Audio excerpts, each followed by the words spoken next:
Hi, this is Megan Jacks, Creative Memories Independent Advisor, and in a previous video I showed you how to use the jumbo circle template along with the seashell border punch from Creative Memories to make a seashell ring. In this video I'm going to show you how to make smaller size seashell rings using the custom cutting system. We'll make a medium size ring, and I'll also show you how to make a small ring. To make the medium size seashell ring, we use the blue blade on the inside track of the jumbo circle template. I've already gone ahead and done that. The next step will be to make our pencil marks for where we want to cut. And we're going to do these at every 45 degrees. And I've already done that as well. So I've got here at 0, 45, 90, and so forth all the way around. These will be the lines that we're going to use to center our punch. And for the seashell border punch, the center of the punch is actually right here on this first bump of the center seashell. So I use that, and I'm going to make sure I'm even on both sides and go ahead and punch. And then I continue just to work around all the way around my punch.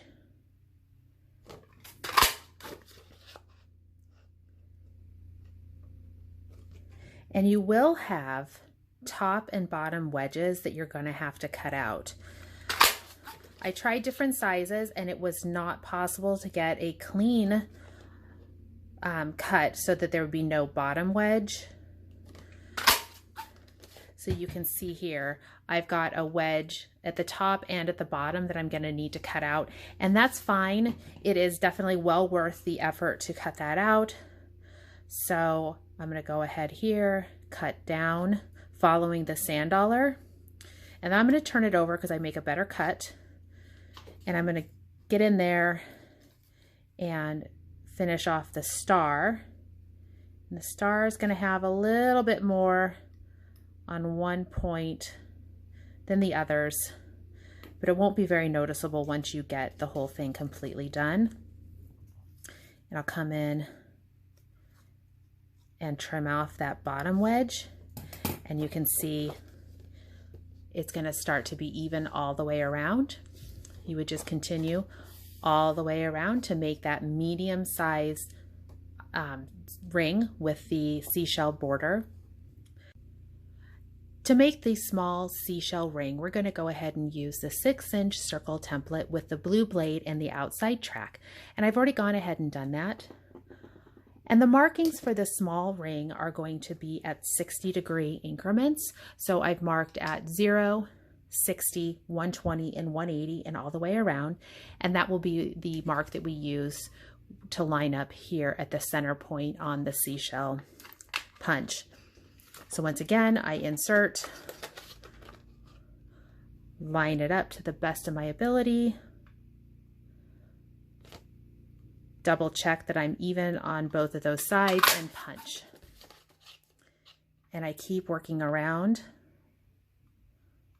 making sure to line up, check that I'm even, and punch.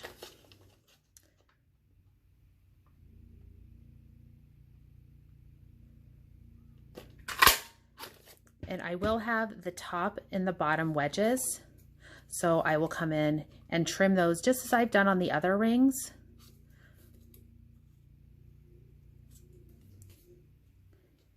And once I've done that all the way around, I will have a small seashell ring. So for a quick recap, to make the medium-sized seashell ring, you'll use the jumbo circle with the blue blade on the inside track, and you're going to mark that circle every 45 degrees, and that's where you'll center your punch. To make the small seashell ring, you're going to use the 6-inch circle with the blue blade on the outside track, and you'll go ahead and mark that circle every 60 degrees, and that's where you'll center the punch. I hope you've enjoyed the video on how to make these different sizes of the seashell ring. The sizing should work for several of Creative Memories border punches, so I encourage you to experiment, try some new ideas, and if you make some samples, please share them with me. You can find my Facebook page. It's Megan Jacks Scrapbooking. You can also find me on the web at meganjacks.com. Thanks for watching.